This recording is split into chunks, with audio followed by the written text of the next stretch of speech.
avons été rejoints par le doyen Patient Parfendum qui est avec nous. On lui adresse nos civilités tout d'abord. C'est un plaisir de vous retrouver ce soir, Patient Parfendum. Alors, sommes-nous en train de nous diriger vers un dégel entre le président Alassane Ouattara et son ancien premier ministre Guillaume Akibafori Soro après justement ce coup de téléphone? C'est vrai que l'information n'est rendue publique qu'au mois d'avril, alors que les deux hommes se sont parlé depuis mars dernier dans son communiqué, et il dit saluer justement le début de la décrispation politique du côté de la Côte d'Ivoire avec ces mesures d'élargissement qui ont été prises par le président Alassane Dramane Ouattara, la libération de son vice, ou du moins du vice-président de GPS, Koné Souleymane. Il dit être disposé justement à accompagner ce processus de réconciliation du côté de la Côte d'Ivoire, mais surtout, il dit rester ouvert à toute forme de dialogue aujourd'hui. Le fait que les deux hommes se soient parlé, comment on doit, de quoi doit-on qualifier cela? Comment doit-on interpréter? Doit-on parler d'un dégel ou pas? Patient Parfendum. D'abord, je veux commencer par d'abord mes civilités au COS ici et à Sylvain de Bogo. Pour ne pas perdre du temps, merci pour l'invitation. Alors, je commencerai d'abord par dire que quand on a vécu une situation aussi dramatique que celle de la Côte d'Ivoire, quand on a eu des acteurs extrêmement clivants, condescendants, et qui ont conduit ce pays dans le chaos que nous avons connu après la crise post-électorale. Oui. Et qu'on a eu aussi des acteurs de médias, comme c'est notre cas, comme c'est mon cas, qui ont mis tout leur poids dans la balance pour que la vérité de cette injustice qui frappait le peuple de Côte d'Ivoire soit connue du monde entier. On est souvent tenté de rester sur une position qu'on a présentée il y a cela pratiquement une décennie. Mais les événements évoluent. Le contexte évolue. La situation, même en Côte d'Ivoire, a évolué. Il faut savoir en tenir compte. Il faut de temps savoir en tenir compte que dans l'histoire des conflits, dans l'histoire des guerres, dans l'histoire même des antagonismes à la fois militaires, civils et politiques, il y a toujours des moments où les adversaires, même les plus féroces, se parlent. Et souvent, ce n'est pas mis à la place publique très rapidement. Dans d'autres cas, il faut même des années, voire des décennies après, avec des recherches des historiens pour enfin sortir cette vérité qu'à un moment donné, ces adversaires qui semblaient irréconciliables du part de la violence du conflit qui les opposait, à un moment donné, se sont quand même parlé ou bien se parlaient par les canaux et des codes bien précis. C'est le cas actuellement? Non, moi je ne serais donc pas étonné que ces gens se soient parlé. Deuxièmement, l'une des avancées de cette analyse ivoirienne, c'est la posture du président Laurent Gbagbo, qui a fait de la question de la réconciliation l'un des piliers, n'est-ce pas, de sa stratégie nouvelle. Mais on ne peut pas se réconcilier. Quand on parle de réconciliation, ça veut dire qu'on est obligé de parler à tout le monde. On ne se réconcilie pas, avec soi-même. Le président Laurent Gbagbo a toujours rappelé que c'était mieux que Guillaume Soro revienne justement pour que ce processus de réconciliation soit effectif. Donc il faut que les différents acteurs qui ont été à l'origine de cette bérésina, de cette Nakba qui s'est abattue sur la Côte d'Ivoire, soient là, surtout ceux qui sont vivants, qu'ils soient sur la même table et qu'on discute pour pouvoir se réconcilier.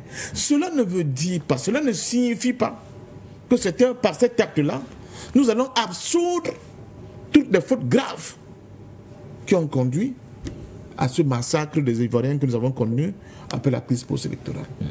Mais cela veut dire que nous sentons la nécessité de nous mettre sur la même table avec ces gens pour que, enfin, nous puissions acter ce processus de la réconciliation et passer à la création d'un nouveau paradigme où, enfin, les Ivoiriens, quand on parle de réconciliation, on commence d'abord par parler de vérité.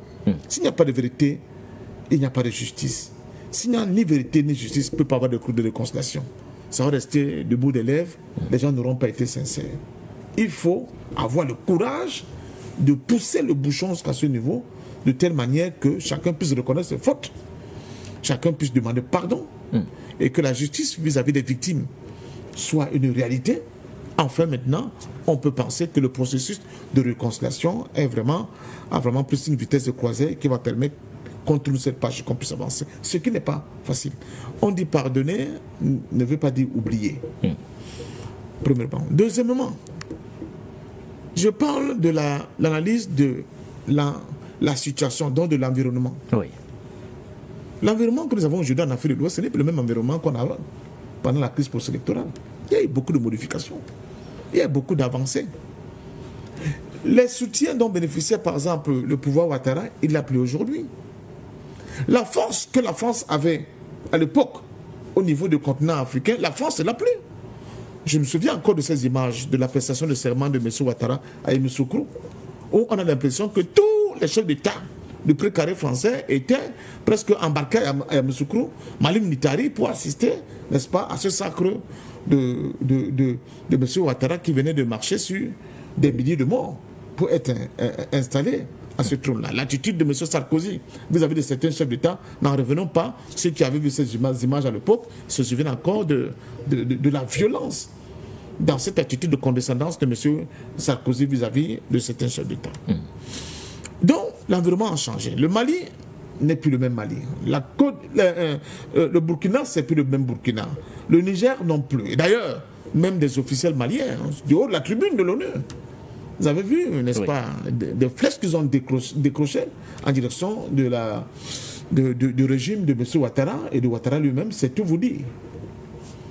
Alors, donc pour moi, ce coup de fil dénote de deux ou trois choses. La première chose, M. Ouattara sait pertinemment qu'il n'est plus dans un environnement qui lui est totalement favorable. Même si c'est Soro, comme on tente, comme il le communiquait, tente de nous l'expliquer. L'initiative. L'initiative venait de lui parce qu'on venait de libérer Soul. On est dans les carèmes. Bon, moi je ne crois pas tout ça, c'est les bobards politiques, c'est bon. Je ne crois pas tout cela. Même si c'est de Soro que le coup de fil venait, maintenant je disais, le fait que M. Ouattara ait accepté de parler avec Guillaume Soro au téléphone, ça veut dire qu'en réalité c'est lui qui a en difficulté aujourd'hui. Et il essaie de transformer cette difficulté en avantage. Pourquoi? Parce que l'étude, bon, et c'est ce que j'avais reproché à ceux qui avaient fait les élections au Sénégal, pourquoi Karim Wade n'aurait pas pu être candidat, c'est un autre débat. Il est important pour le Kang Ouattara, pour les élections à venir, de multiplier des candidatures dans le camp de ceux qui sont opposés à son régime aujourd'hui. Ça lui donne une meilleure marge de manœuvre qu'il n'en a aujourd'hui. Deuxièmement, cela donne l'impression à l'opinion, vous avez écouté les différents intervenants, surtout au COS ici, à la fois de ceux qui combattent d'ailleurs l'origine de M. Ouattara, qu'enfin M. Ouattara est devenu réceptif, n'est-ce pas? Je ne dirais pas exigence, mais quand même à la requête, aux demandes du président Gbagbo, qui lui dit, mais fais un geste en direction, n'est-ce pas, de ces gars qui sont en prison, qui sont en exil, fais un geste qui va décrisper l'atmosphère politique. Et vous avez écouté tout à l'heure, Ouattara, pour le cas Soro, avait dit, on verra. Donc pour lui, il tente de continuer d'engranger des petits points, n'est-ce pas, en sa faveur, pour montrer que, arrêtez, il n'est pas le monstre que nous dépeignons, que nous décrions autant pour moi tous les jours, mais qu'il est quelqu'un qui comprend bien la nécessité d'aller à une véritable réconciliation. Et le troisième point, pour moi, que je mettrais dans cette analyse, c'est de dire quand même que vous savez, la politique, on dit la vallée de couleuvres. Moi, je prends l'exemple d'un abcès que vous avez au milieu de votre gorge. Ça maintenant, les compromis. Il y a depuis que vous allez rejeter. Et depuis que vous serez incapable de rejeter, vous allez l'avaler. Si vous voulez vraiment avancer en politique, c'est valable et pour Ouattara, comme pour Soro, comme pour tous les autres acteurs. Sinon, vous restez figé dans des positions qui ne vont pas produire la décrispation dont nous avons besoin pour passer à autre chose. Et pour passer à autre chose, il faut créer des dynamiques qui vont créer justement cette possibilité de pouvoir passer à autre chose. Voilà. Mais que vaut justement cette décrispation du climat politique en Côte d'Ivoire passé en parfum d'homme quand bon nombre d'observateurs estiment que nous sommes en plein dans un calcul politique? Voici par exemple ce que dit Guillaume Soro. C'est vrai, lui et moi, nous sommes parlé au téléphone. Ce n'est pas un poisson d'avril. La prochaine fois, ce sera en Côte d'Ivoire. L'élection présidentielle de 2025 n'est plus loin. Il faut s'activer. Fin de citation. C'est ce que je vous explique. Quand vous dites que c'est un calcul politique, les hommes politiques sont d'abord faits pour faire des calculs politiques. Ils sont faits pour faire des calculs politiques. Donc, chacun essaie de pousser à son avantage, n'est-ce pas, les pions dans le jeu. C'est ça. Donc, il ne faut pas prendre ce que vous voyez là, les actes qui sont posés, comme quelque chose dénué de tout calcul. Non. On est en plein dans le calcul parce que chacun veut pousser à son avantage dans le jeu pour pouvoir occuper une place pour lui permettre demain de continuer à s'exprimer comme une valeur importante dans le jeu politique. Donc Ouattara calcule, Soro calcule, tout le monde est dans le calcul. Quand Ouattara a décidé de recevoir Feu Bédié et le président Gbagbo, parce que le président Gbagbo était demandeur, entre autres, de ces rencontres. Mais pour Ouattara, il y a aussi un calcul politique derrière. Pour montrer qu'enfin, ils ont accepté que le chef d'État, c'est moi. Donc, la dissidence sur la légalité et la légitimité de mon pouvoir, je le tue tout de suite. Mais, c'est un calcul à court terme. Les autres ont des calculs à long terme parce que pour eux, la question, ce n'est pas les individus qui sont, c'est le cas de Doran Gbagbo et de ceux qui sont de son école.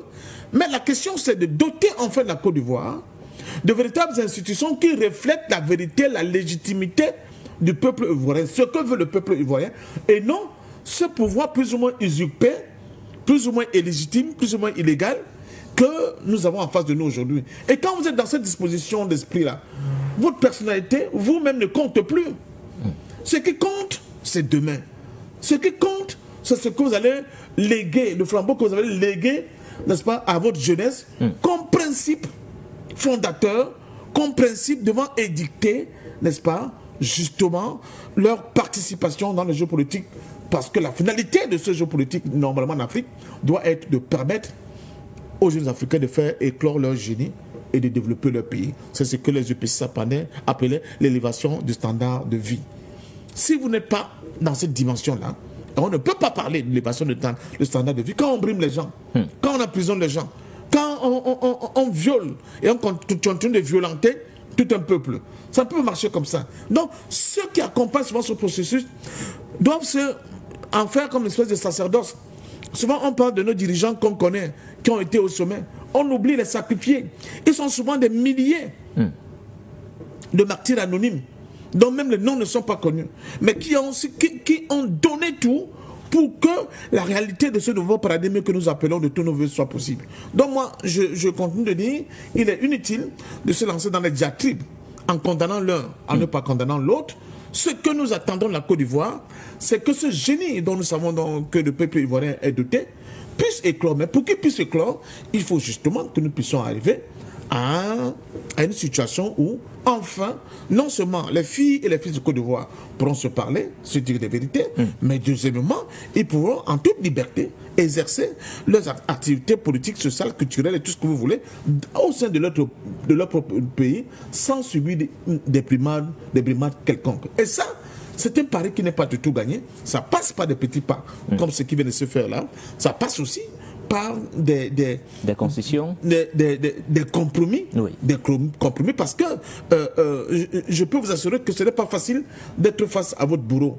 J'ai suivi une histoire, une femme avait été violée par un de ses gardiens, ça s'est passé au Rwanda, et au niveau du tribunal, on lui demandait de regarder le père de son fils, de son enfant, qui était le fruit de ce vol, qui était ce gardien qui l'avait violé, et d'accepter de lui accorder son pardon. Ce n'est pas facile, mais la vie, elle est faite comme ça. Sinon, Sinon, une fois de plus, je vous le dis, nous rentrons dans un radicalisme et dans une attitude de revanchard infini qui ne peut pas permettre que les hommes puissent se reconstruire sur les fonds baptismaux de leurs erreurs, de leurs égarements, de leur violence, mais surtout de leur ignorance. Parce que la violence, à la base, c'est d'abord l'ignorance qui s'exprime en grande nature. Merci à vous, patient parfait d'homme. Alors, Sylvain de Bogou, il nous donne rendez-vous pour 2025. Guillaume Kigbafori Soro. Alors, un Guillaume Soro de retour en Côte d'Ivoire, c'est dans l'intérêt de qui précisément? Le RHDP, le peuple ivoirien, dans l'intérêt de la décrispation politique dont il parle, ou alors pour le concerner personnellement? Guillaume en Côte d'Ivoire 2025, pour moi, c'est toujours le concerné. Et Parfait d'homme l'a bien dit, les hommes politiques font toujours des calculs. D'abord, c'est Guillaume Soro lui-même, parce que pour d'abord arriver en Côte d'Ivoire, il faut qu'il ait les garanties qu'il ne sera pas poursuivi. On sait combien de fois l'avion de Guillaume Soro avait été retourné depuis la France, Ghana, la France. Donc, il y a cela. Il y a les membres de sa famille nucléaire qui continuent d'être en difficulté malgré tout ce qu'on nous montre, en tout cas le vernis qu'on nous montre en Côte d'Ivoire dans les médias. Il y a les membres de sa famille qui sont en difficulté. Ses jeunes frères ne peuvent plus s'exprimer. Et c'est maintenant que le GPS commence à se relever de ses cendres où Alassane Dramane Ouattara l'a plongé. Et donc pour moi, le retour de Soro en Côte d'Ivoire, c'est d'abord lui, son retour. C'est d'abord lui, sa protection. C'est d'abord lui, son bénéfice. Parce que sans le GPS, Soro Guillaume ne sera pas Soro Guillaume aujourd'hui. C'est ce parti-là qui se met derrière lui. C'est ce parti qui est en train de faire toutes les démarches auprès des autres partis pour que Soro Guillaume rentre effectivement en Côte d'Ivoire. En plus de cela, je me répète, Soro Guillaume, il tient toujours compte, malgré l'absolutisme, je dirais, analytique de Baba Nicolo qui dit il faut s'arrêter, il faut s'en tenir au test qui a été produit.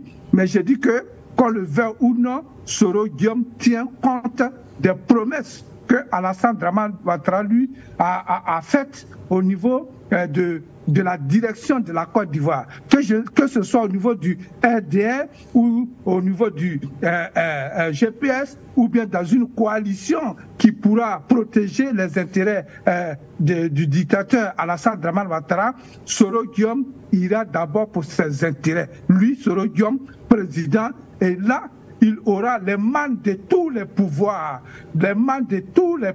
en Côte d'Ivoire, et il pourra parler de réconciliation, il pourra obliger qui il veut obliger, parce que Soro Guillaume, ce n'est pas un innocent dans cette crise ivoirienne. Soro Guillaume a été le porte-parole de cette rébellion qui a éventré l'ivoirienne. Et donc Soro Guillaume veut être dans une position où il sera intouchable en tant que président de la République. Il aura toute l'immunité, voilà, qui le protège contre toutes les poursuites. C'est de cela qu'il s'agit. Donc Soro Guillaume, c'est d'abord son intérêt. L'intérêt des Ivoiriens vient après.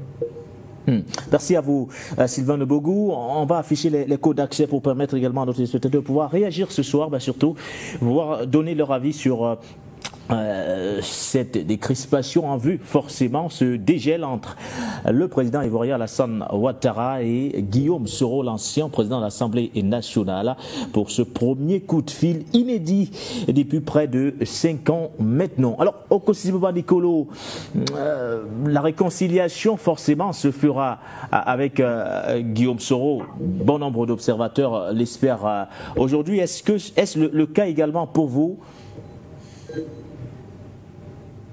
J'ai entendu, mais je n'ai pas compris la question. Alors, je parle de ce processus de réconciliation. Vous pensez qu'il ne sera effectif qu'avec un retour de Guillaume Soro du côté de la Côte d'Ivoire? Alors, merci. Je voulais d'abord dire à camarade Sylvain que ce que je disais, j'invitais non seulement nos abonnés à comprendre, le message du communiqué de Soro. Je ne lui faisais pas une prescription pour que ce soit de l'absolutisme analytique. Non, je voulais rectifier ça tout de suite. J'étais en train de dire, parce que j'avais la parole et j'avais une question qui était bien posée, et dans ma réponse, j'avais dit qu'il fallait se tenir comme je m'en tiens à ça, et pas prescrire cela à quelqu'un. Quand je viens de rectifier ça, je viens répondre à cette question. Je l'ai toujours dit, je l'ai répondu sur votre émission et l'émission que j'ai eue avec votre collègue, que la réconciliation de la Côte d'Ivoire est bloquée par un seul homme. Il s'appelle Alassane Ouattara. L'arrivée de Soro Guillaume est un processus pour qu'on soit réconcilié. La démarche du président Laurent Gbagbo est un processus. La posture des hommes politiques, de tous les partis politiques, contribue à ce que les Ivoiriens puissent à un moment donné arrêter de se régaler en chaîne défaillance. Mais 70% de ce travail est le départ d'Alassane Ouattara. La réconciliation des Ivoiriens passe absolument sans embâche. C'est un truisme irréfragable qui s'appuie sur le départ d'Alassane Ouattara. Parce que comme vous pouvez voir, tout récemment, vous avez vu la CAN en Côte d'Ivoire, c'est des Ivoiriens qui, au-delà de la CAN, se détestent, en guillemets, on pourrait dire, ne se parlent pas, se décapitent, qui ont applaudi ensemble dans un stade, recevant tous leurs frères qui sont venus d'ailleurs. Il n'y aura pas de réconciliation tant qu'Alassane Ouattara sera dans le jeu. Il n'y aura pas de réconciliation tant que ce sera des maquillages des partis politiques, d'appel à tel peuple du Nord, à telle religion, à venir dire non. La réconciliation des Ivoiriens va se faire systématiquement lorsque Alassane Ouattara et le système qu'il a mis là quitteront la Côte d'Ivoire. Parce que les Ivoiriens n'ont pas de problème. Voilà mon frère Sylvain qui est là. Il sait très bien. Parfait, un homme que je salue au passage. Il sait très bien. Les Ivoiriens, mon frère Nguémé, si vous allez en Côte d'Ivoire, où vous voyez les Ivoiriens hors de la Côte d'Ivoire, vous allez voir comment est-ce qu'ils sont. La Côte d'Ivoire est le peuple qui peut mettre tout en ivoire.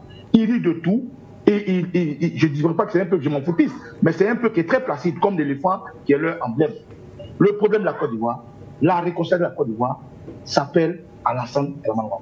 D'ailleurs, tout ce processus de là-bas ici, il y a eu ces histoires de Lomé 1, Lomé 2, avant que le président Laurent Gbagbo soit déporté en 2011. Après, il y a eu le CDV avec le président Bani. Il y a eu le ministère de la Réconciliation avec KKB. Il y a eu tout ça là. Mais pourquoi les gens ne sont pas réconciliés? Les gens continuent d'aller en prison. Les gens continuent toujours d'être arrêtés. Il y a tout récemment un jeune frère, Sylbiko, dont on a usé de l'avion présidentiel pour aller prendre jusqu'en Mauritanie. C'est Alassane Ouattara qui ne veut pas de la réconciliation, pour ne pas dire c'est la France-Afrique qui empêche que les Ivoiriens se réconcilient, parce qu'une fois réconciliés, ils seront obligés d'imposer le jeu démocratique comme on peut le voir au Sénégal. Ils seront obligés d'imposer la souveraineté comme on peut le voir au Mali, au Burkina et au Niger. Donc pour ne pas qu'on arrive à là, parce que la Côte d'Ivoire laisse le seul précaré de la France en ce moment, vu l'actualité politique et géopolitique, il faut absolument que les Ivoiriens restent dans l'État divisé, en train de chercher un leader qu'il faut, et plus ça dure, plus il continue de plier, plus ça dure, plus il continue de garder les Ivoiriens dans cette idée de diviser. Les Ivoiriens ne sont plus divisés. Le seul obstacle en Côte d'Ivoire, c'est l'apartheid du camp Alassane Ouattara. Donc l'entrée en Côte d'Ivoire de Soro Guillaume va contribuer, comme je l'ai dit. La démarche du président Laurent Gbagbo, la démarche du président du PDCDA, la démarche de tous les partis politiques, Maman Simon Eve Gbagbo, Mamadou Koulibaly et autres, contribuent. C'est des démarches pour que les gens se parlent, décrisper, connaître la vérité, comme le disait Fabrice Ndom. Mais la réconciliation de la Côte d'Ivoire partira absolument après le départ d'Alassane Ouattara. Il n'y a pas autre chose, il n'y a pas autre manière. Donc non, Soro Guillaume ne contribuera pas à la réconciliation. C'est une voie, c'est une démarche, parce qu'il a été l'acteur. Le président Laurent Gbagbo va contribuer, c'est une voie, c'est une démarche, mais la réconciliation passe absolument par le départ d'Alassane Ouattara. Et je voulais aussi m'excuser pour demander la permission de tirer après cette thématique, parce que je suis un peu pris par le temps, s'il n'y a pas d'autres questions. Merci à vous. Okosisi Baba Dikolo, nous allons...